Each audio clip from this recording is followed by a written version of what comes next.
Welcome to the Lighthouse Financial Advisors Money Over 50 podcast with Dallas Davison and Michael Hogue. This information is general in nature and does not take into account your objectives, financial situation or needs. Therefore, you should consider whether the information is appropriate for you and your personal circumstances. If you require personal advice, please contact Lighthouse Financial Advisors. Here are your hosts, Dallas Davison and Michael Hogue.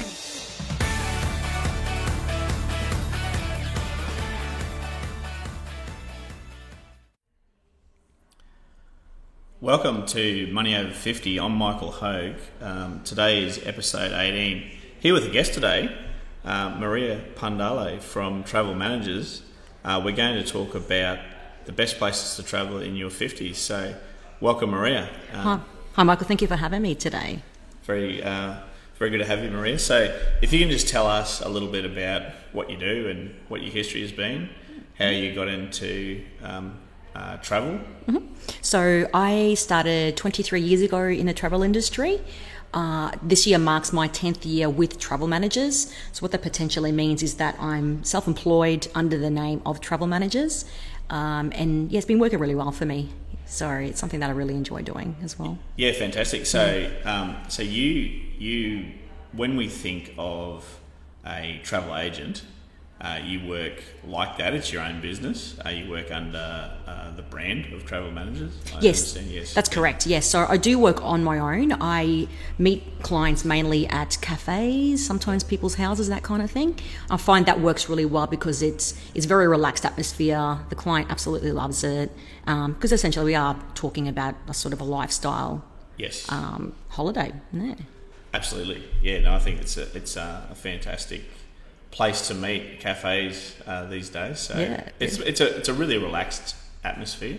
Mm-hmm. And I know when I first started my business 9 years ago, before I actually even had an office, we used to meet in cafes. I used to meet my clients in cafes. It worked really well. Oh, that's great. So you know what it's like. Yes. Yeah. No, it's good. Yeah. Give us an explanation of the types of people that you help with their travel. Yeah, of late, say over the last few years, I've started attracting a lot more of the semi-retired and retired clientele. I think the reason for that is because due to my experience, I guess, more than anything else, being able to choose the right product for them based around where they have and haven't been. I also have a lot of clients who are the young professionals with or without children, but all round the sort of main client that I try and attract and who do come to me are the ones who are time poor, who just don't have that time to scroll through the internet or for hours upon end. Yeah, that certainly resonates with myself. Many of our clients, they're time poor as well. Mm-hmm. And we find that if they had the energy to dedicate in our field, for example, to learn more about financial strategy and what tax deductions they could take advantage of and everything that we do for our clients, they would be able to do that, but they are time poor, essentially making money in their chosen field. So we have a lot of time poor people as well. So that's a big part of your clientele. Yeah, absolutely. So it looks like we do very, very similar sort of roles as well. Yeah. I think with being a travel consultant as well, there was a time, or even now, where people still do book on the internet. However, I think it's getting better and better. I'm sure it's the same with your field, where there's just so much information on the internet that people become very overwhelmed with that, and therefore they come and see people like us. Look, there's certainly more information, and information is easier to get. However, I actually find when you're researching certain topics, you find that the information that's presented is in the vested interests of whoever's presenting it. Oftentimes, so it's pitched as information. However, it's sales in another form for other people. So there's quite a lot of noise on the internet, obviously. Yeah, in terms absolutely. of different fields and different topics. Yeah. And in your field, the devil is in the detail, obviously. So there's so much variability in terms of this hotel located in this part of the city versus a cheaper one located in a different part of the city would be very different experiences for the traveller, I imagine. So yeah, absolutely, yeah, and that's where someone like me comes into it. I will give my clients the knowledge and background that I have based on what I know, as opposed to what's on the internet, because the internet can tell you anything, and unfortunately some people do just believe everything they read, which I'm sure with you may see that as well. That's why I think coming to a professional like me and yourself, we can give the honest advice suited to that particular person, not suited to a mass of hundreds instead. Yeah. Fantastic. Yeah. So tell us about the best places to travel in your 50s. For the listeners, we actually, last year, Lighthouse and Maria with Travel Managers did a joint seminar for our mutual clients. And we looked at the best places to travel in your 50s, 60s and 70s, which we'll be talking about. So today we're talking about the best places to travel in your 50s. So over to you, Maria. Tell us about the best places to travel in your 50s. Okay, so I know this is very generalising because obviously certain people have different health situations. However, I believe in your 50s it's probably best to do the more third world countries, the ones that are a bit, I don't want to use the word rougher, but a bit more rigid.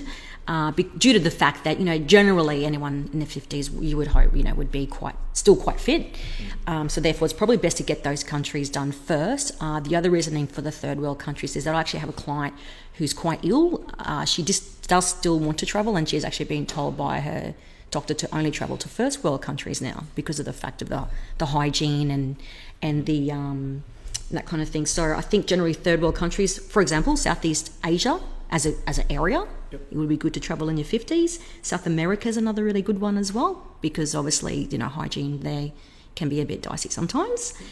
The other really good things to do in your 50s is anything that relates to an active type holiday. So hiking, for example, Mount Kilimanjaro.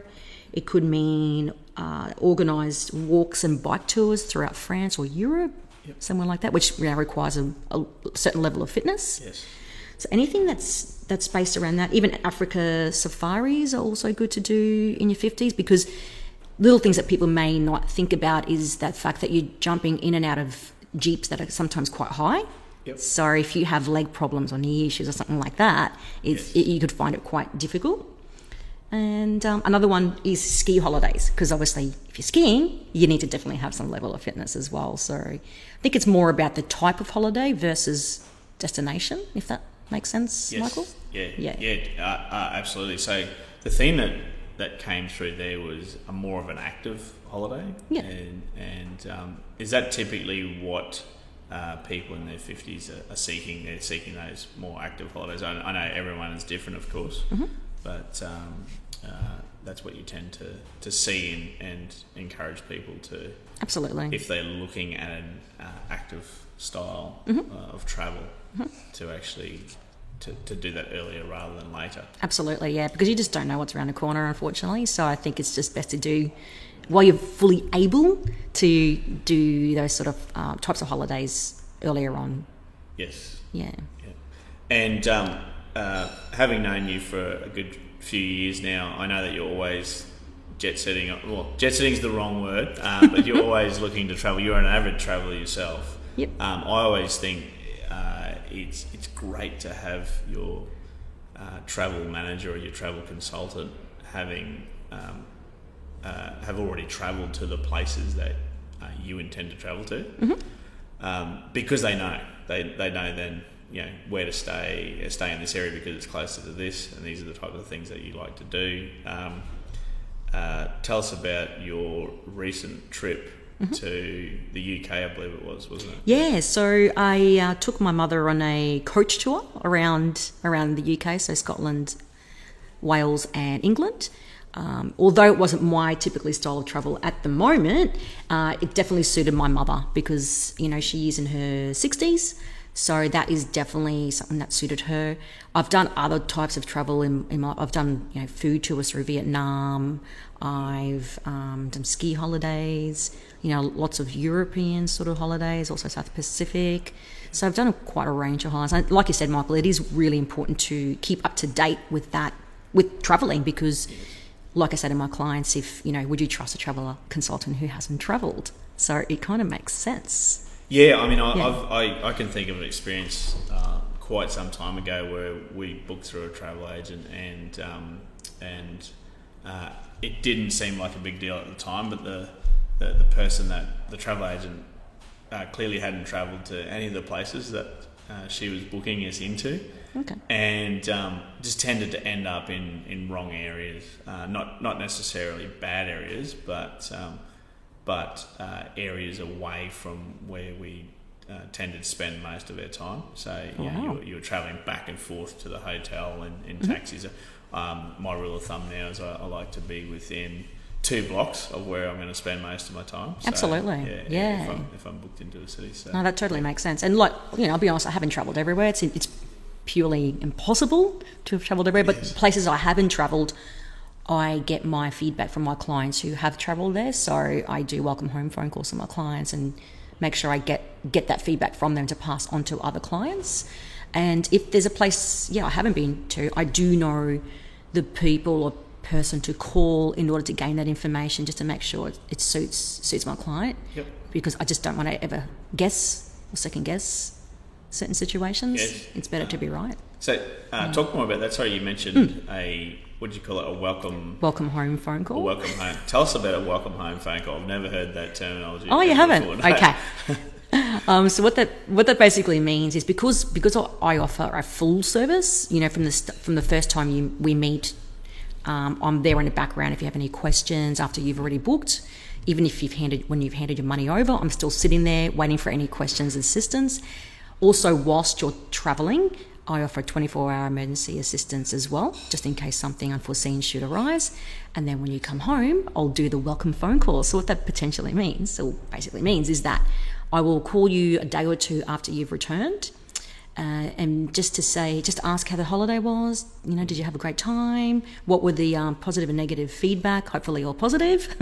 Yep. But I think it's really important because it's, like I said, it gives you that full service to your client from start to end. And I think my clients do appreciate that, and they feel valued by that. Yeah, that's really unique. I haven't heard of that before, but I imagine, as you said, positive feedback is excellent. If there is any negative feedback, though, it's a learning experience. Absolutely. There's obviously going to be things that go wrong when you're travelling to different countries all throughout the world. There's so many variables that are outside of your control. Yeah. So it would be good to know, to get that feedback from people. Yeah. I imagine to either confirm, this worked flawlessly, or there was a hiccup here or there. So that's fantastic. No, something that's really important. Yeah. So Marie, you mentioned before that a typical travel in your 50s, if you're going to look at third world countries, you tend to do that in your 50s while you're a little bit more active and fit and healthy. And also for any active travel as well, active holidays, you would tend to do that in your 50s as well. So you have a story about someone that you booked on a Southeast Asia trip recently. So tell us more about that. Yes. What you did for them. So. Yeah, absolutely. So there's a couple in their 50s. They came to me and said that they wanted to travel to Vietnam. Now there's several ways you can travel Vietnam. You can be on an organised tour with other people, but after qualifying them, I soon discovered that they weren't into the group tours just yet. They were happy to do their independent style touring, which what that potentially means is that I custom made their itinerary, so that from start to finish. So I basically looked at the flights. I then spoke to them about the different places they could visit within Vietnam, and I put together a package suited just to them. Because personally, I don't like to buy into those packages that you see advertised, because I feel that they're there for the masses. Yep. My clients want to feel a bit more, I guess, special. They want something that's a bit more individual, based around their needs versus based around hundreds of people's needs. Yes. Which I think is really important.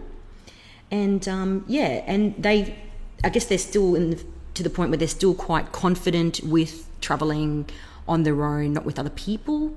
Obviously, I guided them with that and just gave them ideas on where they could go and what sort of sightseeing they could do and that type of thing. And they had a wonderful time. Fantastic. And travelling in your 50s, I mean, generally people would still be working in their 50s. Yes. And you mentioned before, of course, time poor people are one of your niches that you work with.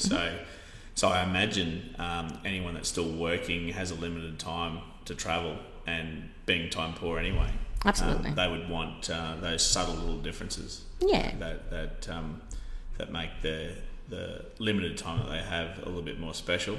Exactly. And that's not necessarily significantly more expensive, is it? So no, not at all. Not at all. I think people have the idea, I guess, that not booking a package is more expensive, but it's not the case at all. Yes. It's really, really not. So, I work with the client to make sure, they're happy with everything. I take from my own experience because I have travelled to Vietnam before. So I was even able to give them ideas on which restaurants to go to and, which shops and that kind of stuff. So I think they really appreciated that feedback as well. Fantastic.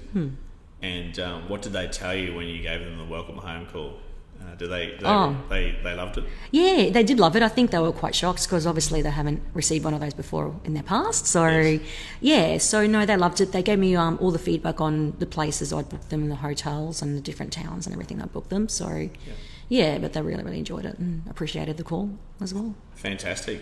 And you also have a story about an active holiday. So tell us more about this one. Yeah, so this particular couple, they wanted to go to Europe and mentioned that they wanted to do something a little bit different.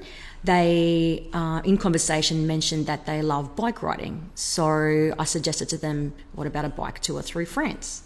Because they also did say that they really have a love for food and wine. So I chose the right travel company for them, or like a supplier. So they're basically the people who work on the ground over there. So that's part of my job too, is to choose the right products and right tour companies for people. Yep.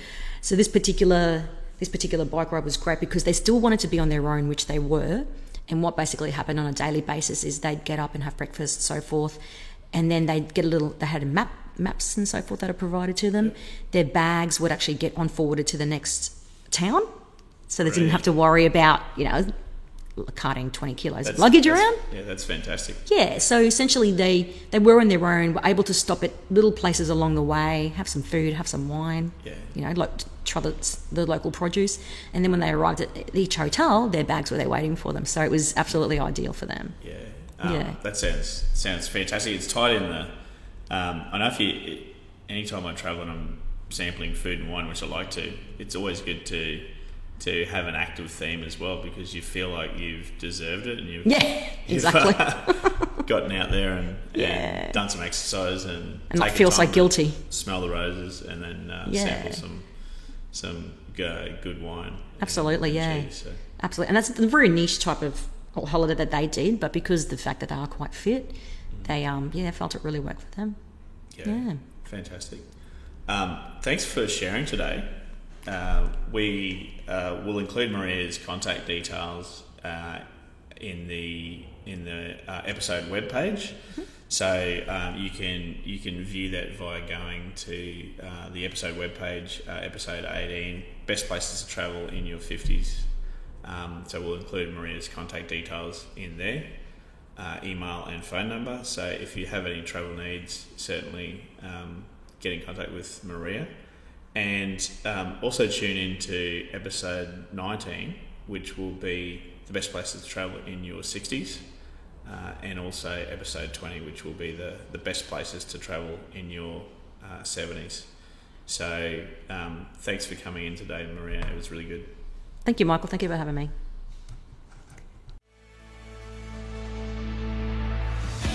Thank you for listening to the Money Over 50 podcast with Lighthouse Financial Advisors. We look forward to catching up again soon.